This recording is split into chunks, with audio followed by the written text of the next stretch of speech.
Pop, what's going on, man? Son, how you doing? Doing good, man. Vibes are high. Vibes are high. Post draft, the NFL draft is over, and what an NFL draft it was. It was a lot of fun. So, guys, if you're new here, if you're tuning in for the first time, don't forget comment, subscribe. Let the people know you're enjoying it. Welcome back to the Dom and Pop podcast. For those of you who are regulars, Pop bringing in the live draft coverage right as I'm doing the I was going intro. to say, Beautiful technically, it's timing. not over. It's in process. Yeah, it's in process. We went ahead and figured that we could not cover the seventh round pick. Maybe it comes in while we're recording this. But I think we'll be okay. I think we'll be all right. So we're recapping the draft for the Commanders. We're going to go over every pick, kind of break down the impact of that on the roster, and then for those of you who might be coming from a national audience, stay tuned. Maybe you learn a few things about the Commanders, but also we got around the NFL breakdown for talking about just some of our picks, some of the big storylines um, from the draft and kind of how things went. So definitely stay tuned for that. Keep an eye on that. The chapters will be down below for that. But Pop, how you feeling, man? What's going on? What you got going on with the attire, son? Did you just roll out of bed or something with that T-shirt? It's just a cozy little Carhartt tee. Nothing crazy. Man can't wear a gray T-shirt. I mean, jeez, I mean, I thought we'd have a little bit of jeez. burgundy and gold going today. Given the I given got the burgundy draft pants on. celebration. But I got burgundy yeah, pants on. I just interject to say thank you for all the views. Views have been going crazy. Please like, comment, subscribe, Definitely. all that good stuff. If you could, that would really help us out. But nah, it's been an interesting draft, just to put it to you that way. I think it'd be good to kind of like not only recap it, but talk about our reactions. That first round pick was something that I think took a lot of people by surprise, but then upon further review, maybe the feelings are a little different. So um, I might have had to talk the boy off the ledge a little bit. Yeah, I was listen, man, we're all healing, right? We're all healing. There's a lot of trauma that's been built into this organization, this fan base, this franchise.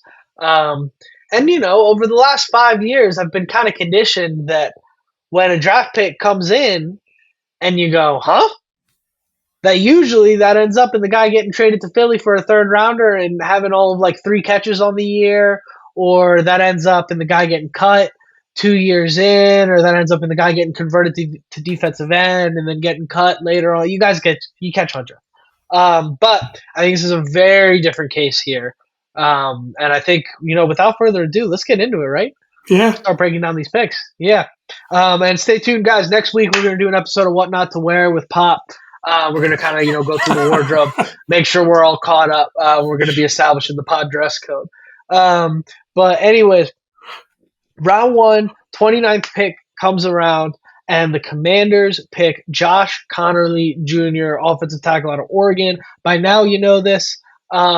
He was ranked 32nd on the board, but that was their main pick. You guys have probably heard at this point Adam Peters talk about how he was number one on their draft board. This was the guy they wanted. They were holding their breath for about 20 picks. They thought Houston may take him. They thought San Francisco may take him. Um, and it ended up that he was there for them, and so they went ahead and made the pick. I did hear some rumblings that this was the Chiefs' pick.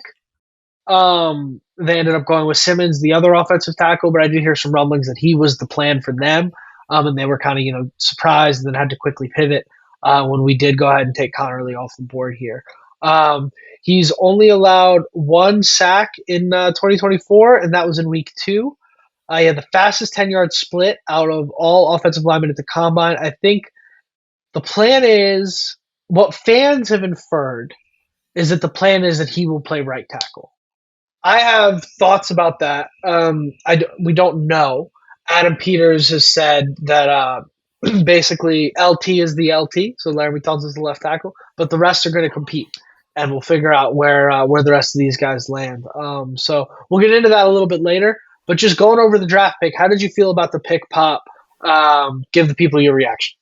I mean, I think at the time I was probably reacted the same as a lot of people did. There was a little bit of surprise, but I'd say quickly acquiesced and understood that look, if you break down our offensive line, you still had a couple of positions, nothing against the guys, but an Andrew Wiley and Nick Allegretti that you would like to upgrade, right? Yeah. Gives you 5 studs potentially, right? And Yeah. doing that as an offensive line, and I think you're gonna, when we talk about the second round pick, a similar position group that you just stack strength on strength.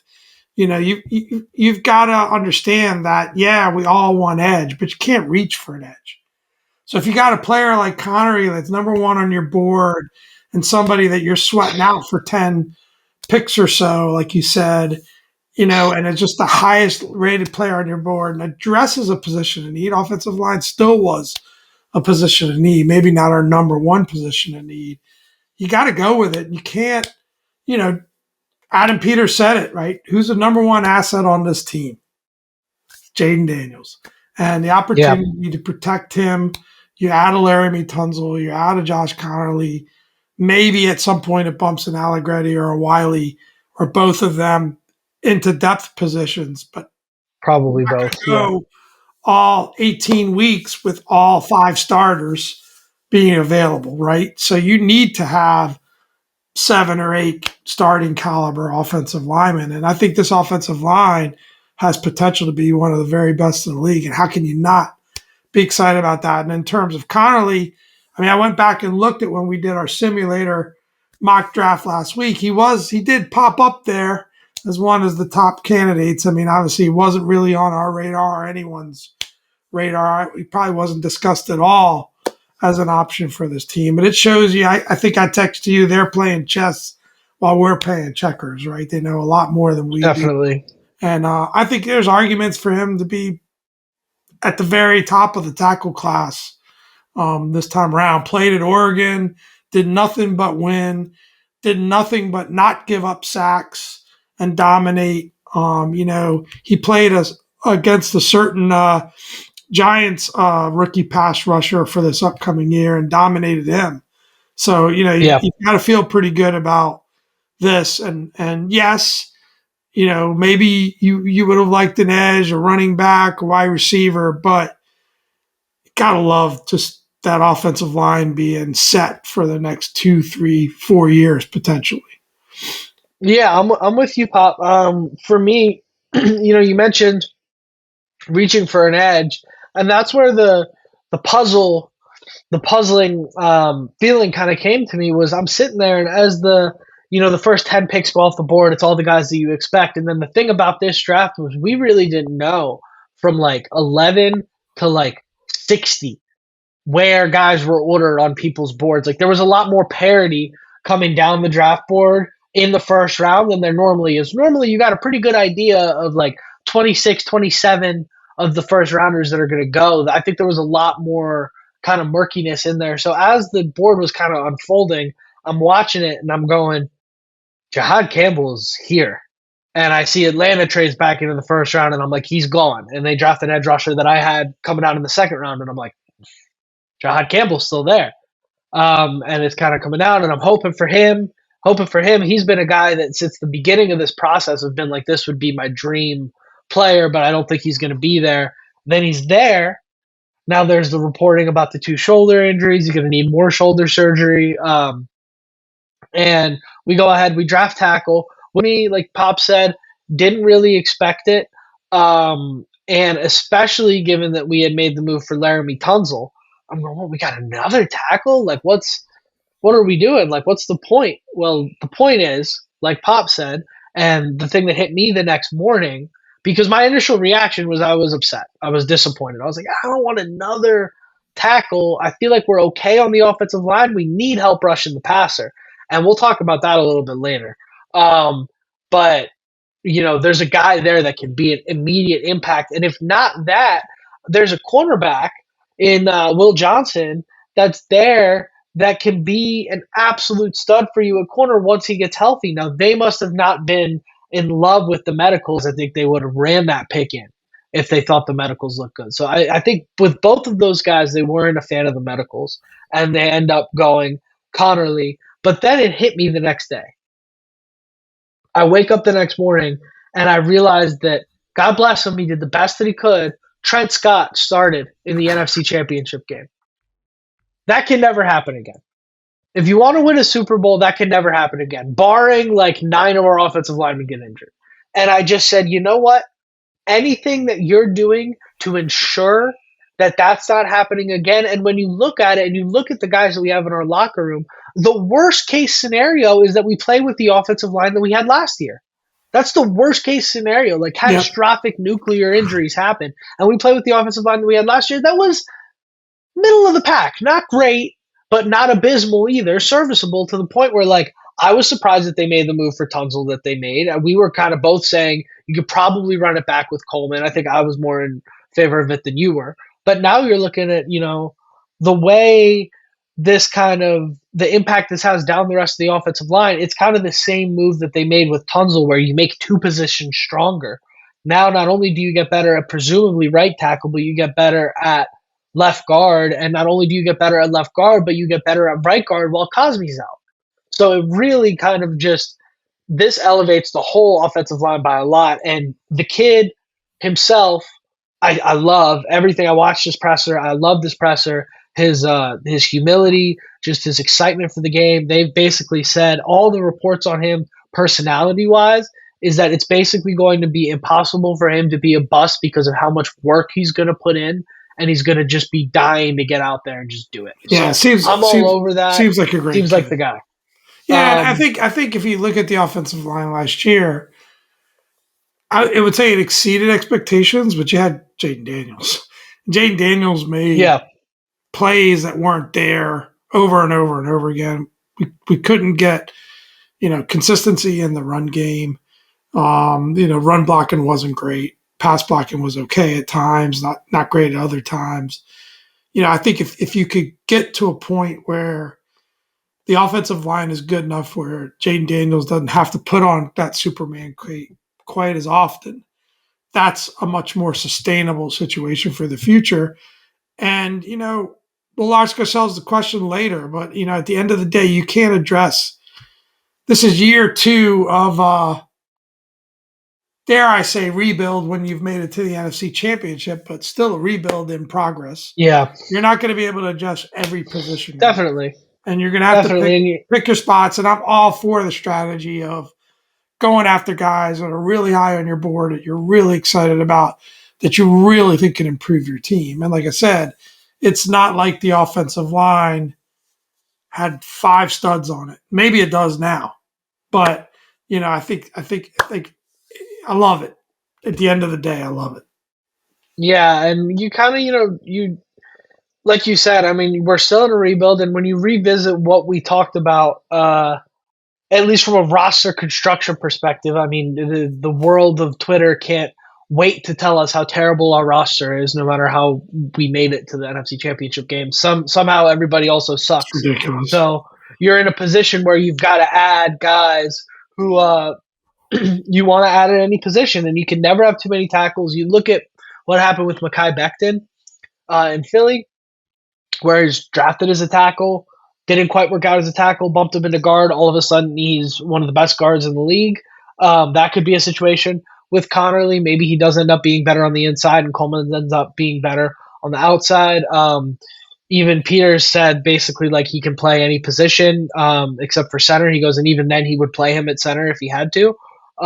So I think it'll be really interesting how things line up with him. And I think overall, like, it just makes the team a lot better. And when you zoom out from, okay, we added this guy to the team rather than who were the other guys that were around there, it starts to go, okay, yeah, did our team get a lot better after our first round pick? And I think the answer is yes. I think that's kind of all that matters, right? Yeah.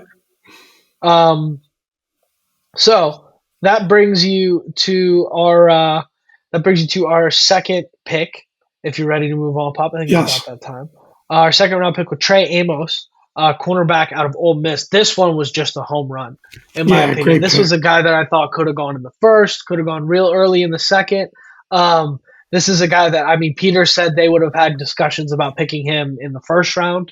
Or they were. That's why passing on a corner in the first round turned out not to be that big a deal because you get a player like Amos in the second round. Exactly. Some other notables that we discussed in second round. Trevion Henderson ended up going off earlier. Luther Burden ended up going off earlier. And so you end up in a situation where some of the edge rushers, there was like a run of edge rushers right before we picked. Mike Green went off the pick before ours. Not in love with the off the field stuff going on with that guy. Was learned more about it over the draft process, and definitely would not have loved bringing him here for those reasons. But you end up with Trey Amos, and again, when you talk about kind of like stacking strength, building for the future, being smart, it's the same thing with the Connerly thing. Like, yes, Connerly's also only 21, by the way. So you've got a guy that if this works out, you've got a tackle for the next probably 14 years. Um, which will probably be the remainder of Daniels' career if that works out, if that continues to go on the trajectory it's going on. So it's just perfect. And it's the same thing with Amos. You add Amos, who press man corner, great size, was the 37th ranked prospect overall. And he's going to play outside. He's going to play outside opposite Marshawn Lattimore. That's the plan. Sanderson's going to come back inside. I wonder if there's even conversation about Samuel playing safety. It should be interesting what they're going to do with him. He'll probably be your nickel, and that leaves some flexibility with Noah Ibganagan. It's just adding these guys that can go towards the top of your depth chart, just make the rest of your depth chart so much stronger. And you still have the Sanders still doesn't seem flexibility. like a safety to me. Where is that? You still have the flexibility. Sometimes guys who play nickel can also play strong. It's usually similar skill Oh, sets. yeah, But you may end real up. small. That's just me playing around here. But I think overall, this just makes the whole defensive back room so much better. He's a great player. He runs a 4.440. And yeah, I'm going to add him, Well, and it adds continuity, right? well, if you go back, again, I think it's a similar analogy. If you go back to the beginning of 2024, before Adam Peters went to work, I mean, you look at that offensive line; it was a position of weakness, and Yeah, corner was just a mess. And now yeah, you look at those might be our two strongest position groups on the team. How can you not yeah, feel good about that? You've got to feel great yeah, about it. Again, definitely. it's all on paper. These guys have got to get out there and prove it on the field.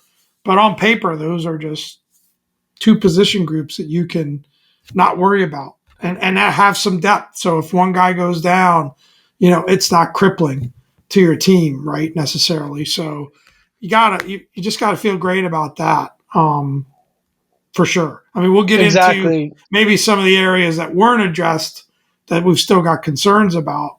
But I think all accounts on this was a great pick. A lot of people raving about. A lot of people raving about both the Connerly and the Amos picks. To be Yeah, honest, not just locally. I mean, we all have a tendency to look through burgundy and gold shaded glasses, but I think, and one key point, that Adam Peters was key to talk about is the only really reason he transitioned from Alabama to Ole Miss was a coaching change, and he wanted to follow some coaches to Ole Miss. It wasn't like he was a stud. He was a stud at Alabama too. So anytime you're yeah, able to be an elite type player, with Alabama and then go to Ole Miss and do it is great. Love his size. Love his.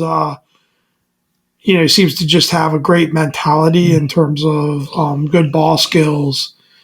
This is a great pick. yeah. I think so too, and it gives you a I was lot of really happy flexibility we addressed the because defense with that second pick at too. some point, yeah, Yeah, me too. And it gives you some flexibility. I think if a guy like Henderson had slid, you could have a more interesting conversation. But based on what was on the board, I mean, this was just a home run the pick in, great choice. And I think it gives you some flexibility with Lattimore going forward, right? Because sure, if Lattimore can come back and perform at the level we hope he can perform at, you can extend him and everything's great. But if you don't get exactly what you'd hoped out of Lattimore, and this happens all across the NFL, you make a trade and you don't get the guy you thought you were trading for, right? If you don't get that guy, you are able to kind of cut bait at the end of this year, save some money on his contract, and feel a lot better about still having some kind of outside cornerback presence. Because this is the other thing. Lattimore's hurt a lot. Call it what it is. Lattimore has availability issues, and we hope that we can, get on the other side of that here, but it's reality. And when you were talking about before adding an outside corner in Trey Amos, you're going, is Mike Sammer still okay? Mike Sammer still can play outside, fine.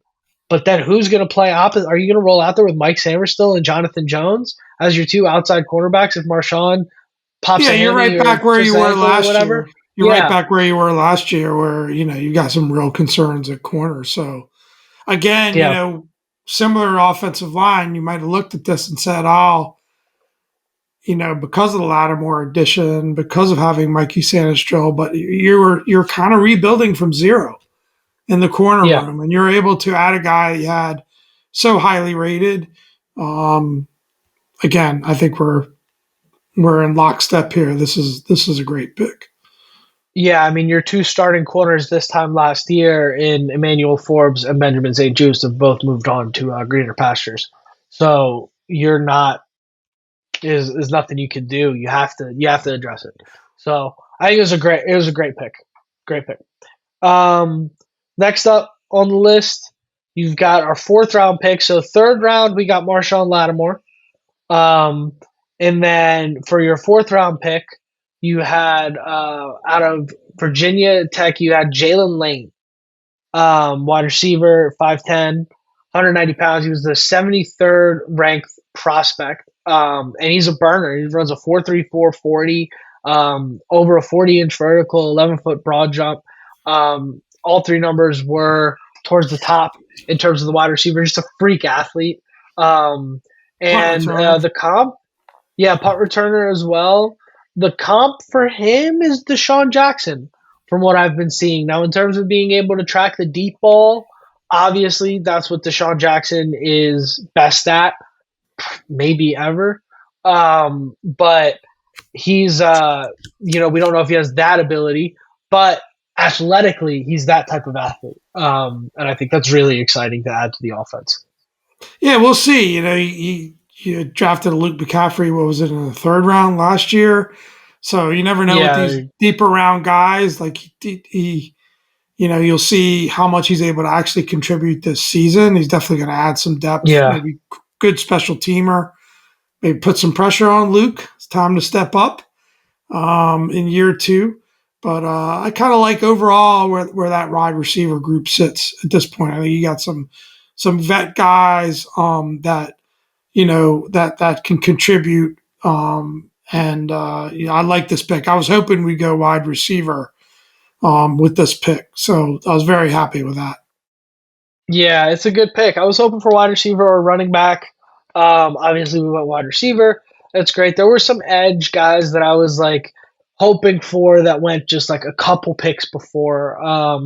But Edge I'm in the cool with this. I fourth think at the round. end of the day, At that that's what point, I was just yeah, that's what I was just about to say. Was I think at the end of the day, you're more likely to get an impact player at going somebody like this, going a wide receiver who had a good career at Virginia Tech. Like he was a good player there. Smaller school, ACC school, but it's easier to hope that some of that athleticism and those things can kind of translate. And for me, this kind of reminds me of De'Ami Brown. And he's a better athlete than De'Ami Brown was. And you saw what we were able to kind of turn De'Ami Brown into last a year. little bit So of I a think if he has smaller a guy. similar technical skill set to Diami and physically is a little more gifted, I think you could have a pretty productive piece. You need somebody that can stretch the field in this offense right now, and I think he's that. I mean, that 4.3 speed is no joke. It's 4.3 speed is 4.3 speed on a 9 route, and especially if you're lining him up in the slot, and you get a free release. You can let him go. Um, so I like this pick a lot. Now that leaves us with our fifth or sixth round pick, excuse me, Kane Medrano out of UCLA. All things considered, probably gonna be a special teamer. Um, Pretty late round pick. I mean, this like 205 overall, but pretty freaky athleticism and athletic scores. Like a 9.83 RAS score, which is phenomenal. Um, but he's supposed to be a really good side to side run defender, which we need all the help we can get in run defense. So maybe he comes out as like a third linebacker and run sets, and can kind of be a special team guy going You never forward. know. I We'll mean, see. looks like a really athletic kid. You never know. May develop into something. Yeah, Yeah. exactly. You I love the definitely and you speed. Love the speed. yeah, and at linebacker, you have the depth and the infrastructure to actually draft guys that you're going to develop over the next few years Yeah. with having Luvu, Wagner, and then McGee coming along, and then this kid coming along now as Like well. look, You can take a guy like that later. seems to be a guy that Um, can give you something in the pass rush as well with his exactly. speed. So yeah. Yeah, we'll see if he's see what he's got in the pass rush as well. But moving forward, so we kind of covered the offensive line. We kind of covered the cornerbacks. But the big thing here, which I tweeted out over a month ago now, is we did not draft a running back. And everybody and their mother was convinced we were going to draft a running back, and we also did not draft an edge rusher. And everybody and their mother was convinced we were going to draft an edge rusher. So, Pop, how do you feel about leaving a draft that was touted as one of the deepest and best running back and edge rusher classes ever, going into it needing a running back and an edge rusher, and leaving without either? How do we feel about that? Well, there are a couple things, right? One, I think maybe I'm not sure about this defensive line situation. I don't see it. Me neither. I think we got a problem there. At running back, I think they rate that group higher than we do. I think they like Brian Robinson more than we do. I think they think that, if Eckler can stay healthy, which is a big if, that they still Yeah, have a dynamic duo situation for at least one more year. They like Rodriguez as that depth guy. They like Jerry McNichols as well. They re-signed him.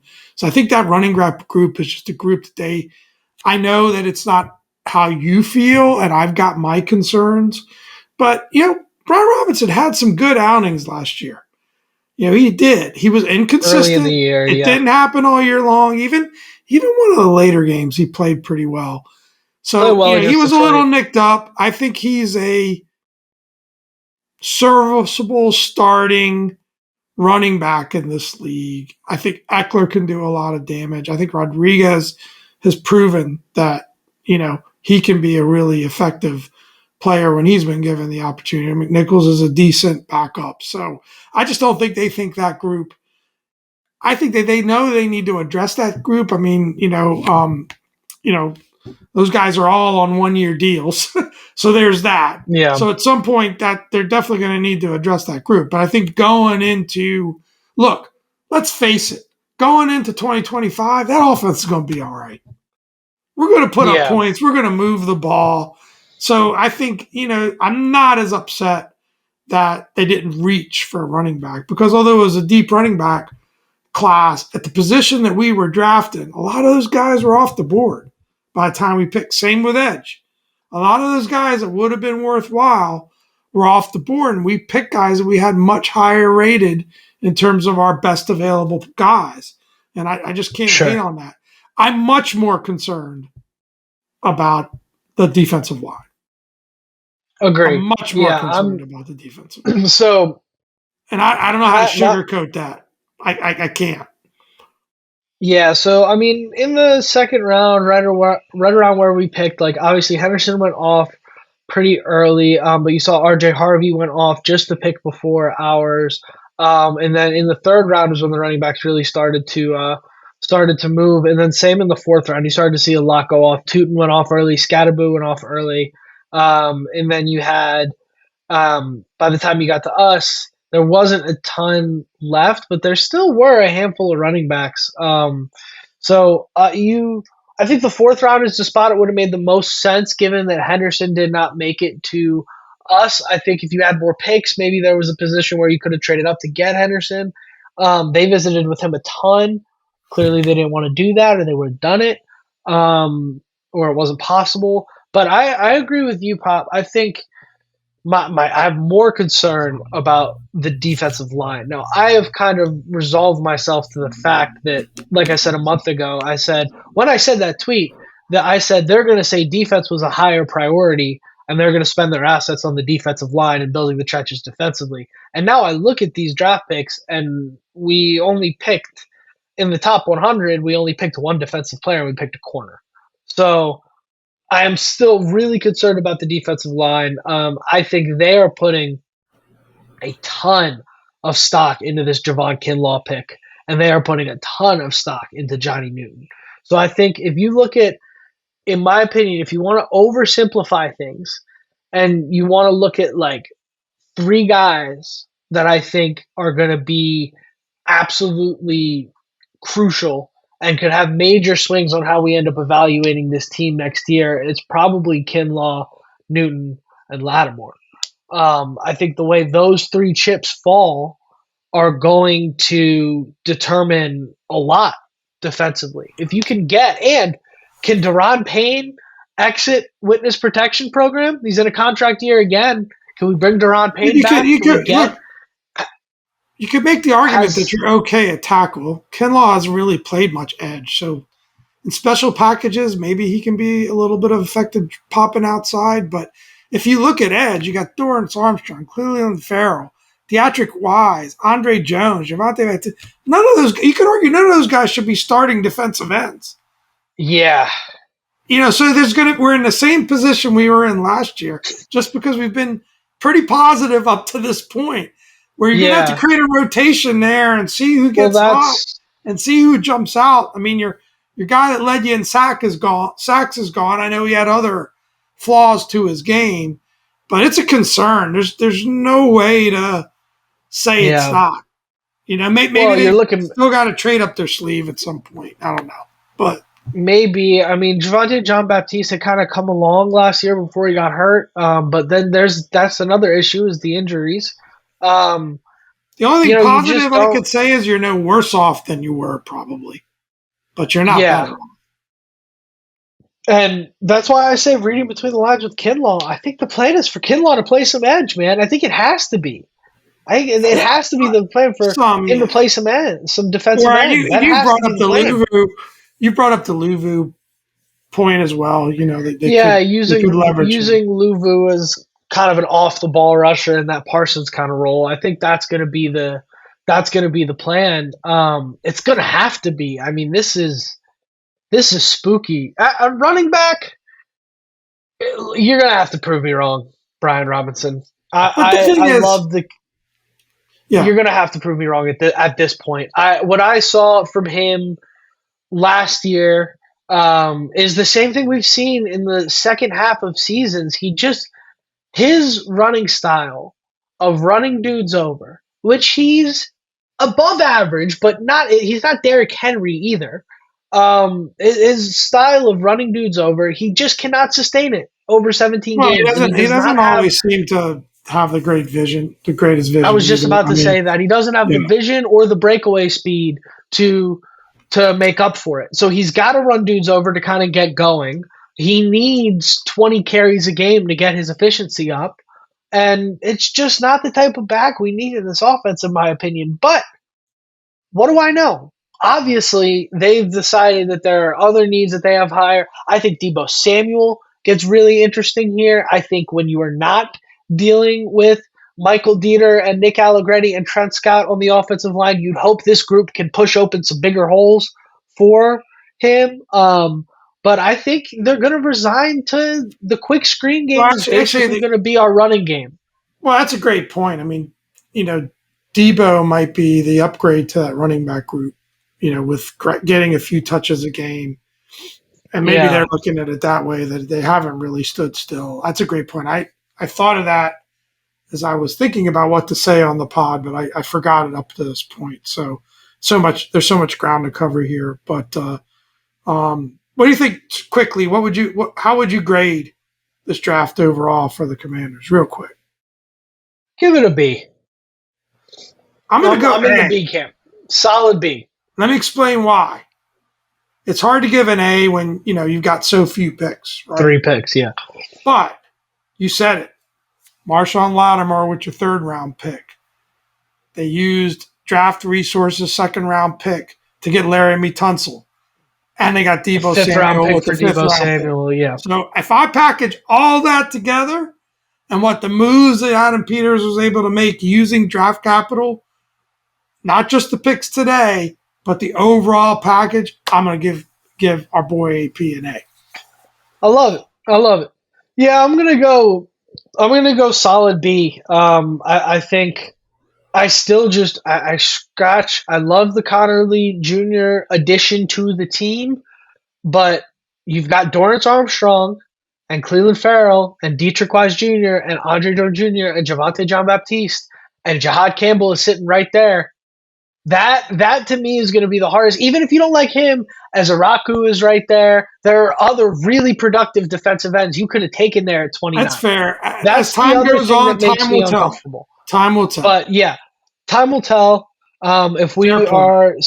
If we're sitting here in 9 weeks or 9 weeks into the NFL season talking about this is the second coming of the Hogs and this is the best offensive line in the NFL and you can't stop this offense, great. I mean, maybe do you send Tress Way out as a situational rusher because we're not going to have to punt because we're going to protect the quarterback better? Like, I mean, I just don't know like what one has to do with the other, especially if you don't have a running back that you can run the ball with. But I digress. I that's why I'm at a B. I would have been at an A plus if you just swapped that Connerly pick for Jahad Campbell. But that's one of the like Campbell was one of my guys. Connerly was not. Obviously, Connerly guys. At the end of the day, I make beats for a living, and they make they make football decisions for a living. So there's a reason I'm doing what I'm doing, and they're doing what they're doing. But solid B for me for that reason. I would have preferred running back over wide receiver in the fourth. But I like the guys that we ended up with. Going around the league. Obviously, we went a little over our time on the It's all first right. segment, but it's a lot to talk about, man. It's a lot of implications. All good stuff. Going around the league, obviously the story of the draft, I mean, one of the biggest news stories in America in these last 3 days has been Shadur Sanders slides all the way down to the fifth round. Yeah. There was a list of quarterbacks taken ahead of him. He was what, the fifth or sixth quarterback taken? Um, Wild. He fell way down the board. And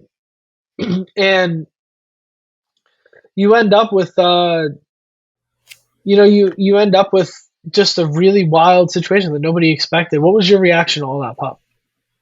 Well, yeah, I don't get it. I guess that's my reaction. I mean, I don't know. I think I think his reaction to being picked by Cleveland kind of tells you a lot about if there's concern about character or maybe Dion's influence and those kind of things, right? I mean, he was grateful. He said he was ready to prove himself, ready to work hard. There's just no way this guy is that far down they got the quarterbacks that were picked ahead of him are better than Shadur Sanders. I just don't see Yeah. it. I don't understand why it happened. I don't understand what a team like Cleveland was doing picking. They ended up with Shador, so that's fine. But why would you pick Dylan Gabriel, in the third round and then trade up to get Sanders in the fifth? Like, what are you doing? I don't get it. I don't know why they wouldn't have just picked Sanders first. It's bizarre. I mean, they've got Kenny Pickett, Joe Flacco. So what? Deshaun Watson's still on the roster, though he's going to probably miss the year with an injury. It's a wild situation in Cleveland in terms of like who their starter is going to be this year. But I just don't understand. I don't know what the Steelers are doing. I guess they've got, Aaron Rodgers in the fold. It sounds like that's, unless Aaron, you never know with Aaron. He's pretty unpredictable. Unless he pulls something, they must be. But I just don't know why they wouldn't take a swing at Shadur. Even if you're going to sign Aaron, why not have Shadur, pick him in the third round or something, right? I mean, if he slid that much, why not have him, and give him a redshirt year or two and just develop or take a chance? I don't understand it. I just don't get it. That's the best I can don't say. either. I think it's just total like. I mean, I don't know that I'm willing to go full like tinfoil hat, like owner's collusion situation, but I think honestly, this warrants that level of discussion. Like it's just insane to me. Like I just don't understand it. The Browns clearly have no idea what they're doing, but that doesn't excuse. I mean, the Saints drafting who they drafted. I don't even know the kid's name, but drafted who they drafted ahead of Shadur. I mean, the quarterbacks that went ahead of him, Dylan Gabriel going ahead of him in the third round, like you said, to Cleveland, and then them turning around and drafting Shadur again. And that's the thing that I don't quite understand is like, Cam Ward, we knew that one was going to happen. Jackson Dart, you think maybe, but then Tyler Show, Jalen Milroe, Dylan Gabriel, these are all guys that you'd said could barely start in the NFL. And Shadur, in my opinion, is a clear NFL starter. I mean, good Look at Lord, his Desmond Ritter stats. Look at started in his the stats. I NFL. mean, 70% plus completion, Look at his the tape. highest pass rating in college. I mean, look, I maybe him sliding out of the first round, I can understand. I don't know if I'm the Giants, I pick him over Jackson Dart all Oh day, yeah. all day long. So Oh yeah. look, I get it in that, especially, you know, last year Dion said some things about, well, we may not want to go to that team that's drafting early, and maybe they spook some of these, owners and general managers around how much attention he would get. But, fine. If you didn't want to use a first round pick on him for some of those reasons, peace. But as you get in the second, third, fourth round, come on. And like you said, some of these guys that got picked in front of him, you know, I just don't understand it. Like I said, what are the Steelers doing? They got Mason Rudolph.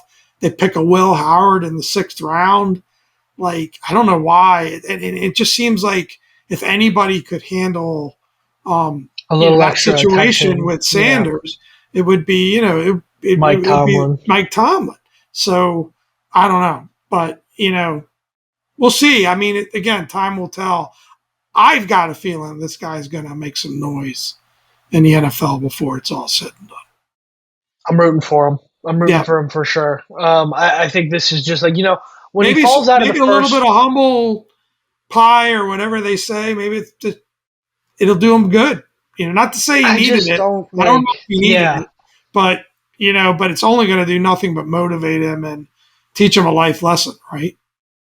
yeah, and I think he's a good football player. Like that's the thing. Like maybe he's more of your like Jared Goff, Brock Purdy type, like point guard from the pocket. He's not Jaden Daniels. He's not Lamar Jackson. But I mean, for Christ's sake, Sam Howell started 17 games in the He's NFL. Desmond Ritter started. Like he's there's got so some many bad flaws. quarterbacks that start. People talk about he tends to hesitate a little bit before letting the ball go. Um, so maybe there isn't that, like, that clock isn't perfect. They say he doesn't have the strongest arm, although I think his arm is plenty strong. They said the same thing about Jaden Daniels. So I think his arm is Yeah, plenty by the strong. I way. think he's a really good athlete. I look at that talent set and I'm like, look, you know, he's without a doubt, if not a first rounder, at the very least a second rounder. Yeah. I don't get it. So Yeah, it was just really wild to me. I thought when he fell out of the first round, I thought it was going to be a Will Levis situation where he gets picked right away in the top of the second round and it's over. That's what I thought. I thought Cleveland's going to just take him with their pick. And they got a few more picks in the second round. They probably had intel he wasn't going to go in the first round, just bounce out, keep it going. But that's not where it went. Going across the rest of the board, yeah, just wild on that Shadur situation. But I think we wrap up. There's nothing we're going to say that hasn't already been said a million times by the time you guys are hearing this. But that's where we're at on it. Going down the rest of the board, the Giants go ahead and take Abdul Carter at number 3. They also traded great pick. up to get Jackson Dart. They already have Russell Wilson, Jameis Winston, and Tommy DeVito there. Poor Tommy. So yeah, obviously Tommy DeVito's gone. But otherwise, It's just really, it's just I don't know. wild. I don't know why you go out and get Russell Wilson and Jameis Winston, who I think both can Yeah, start in this league. Maybe they're 20 to 32. They both could start in this league. And I mean, I don't have a problem taking a swing at Jackson Dart. I don't necessarily. I think it's a 50-50 swing at best, right?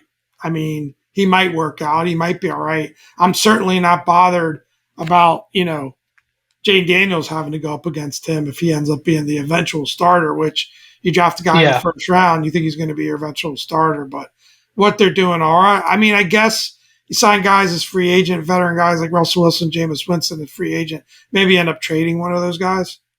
I don't see why you'd go into the season with all three of those guys on your roster. It's wild. Yeah, I don't.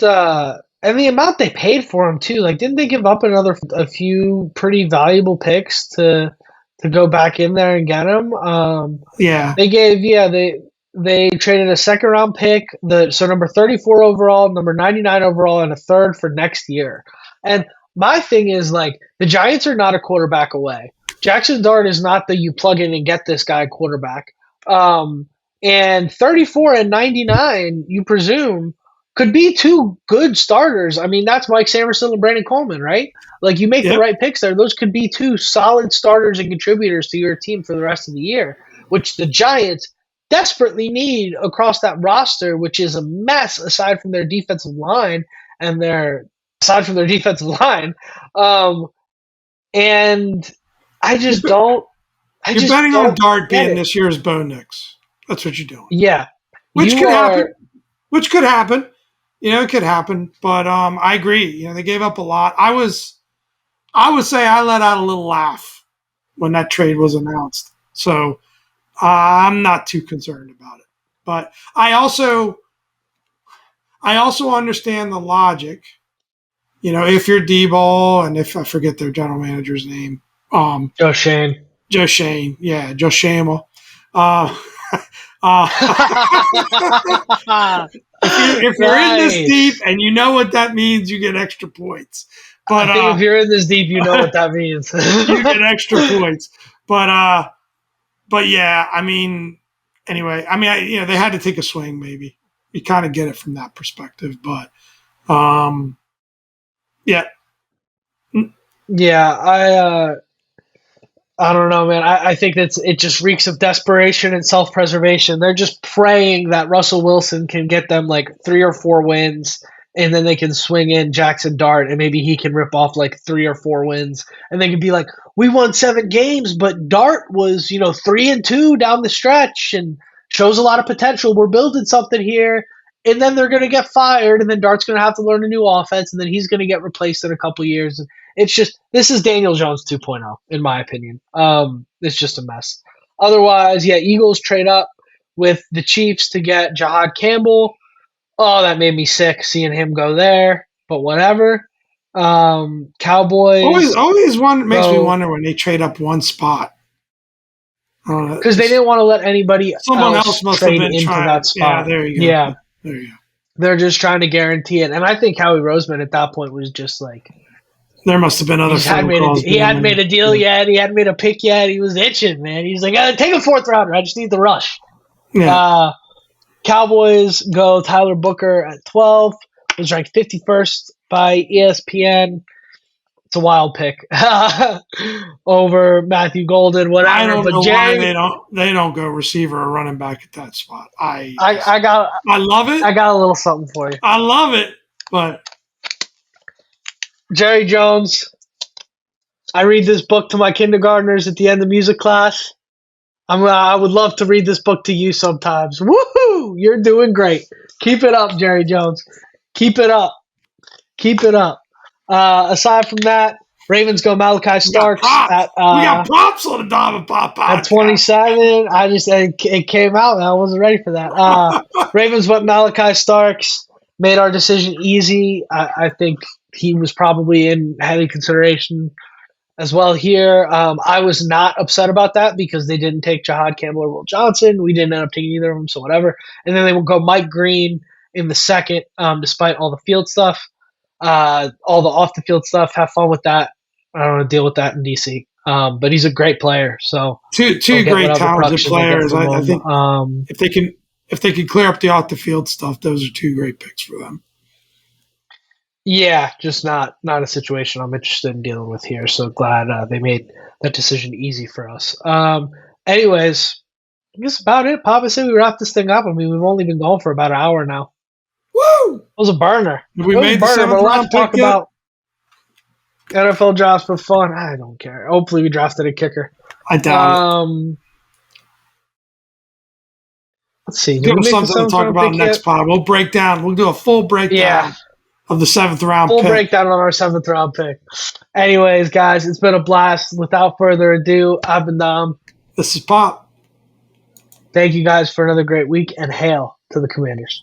Hail.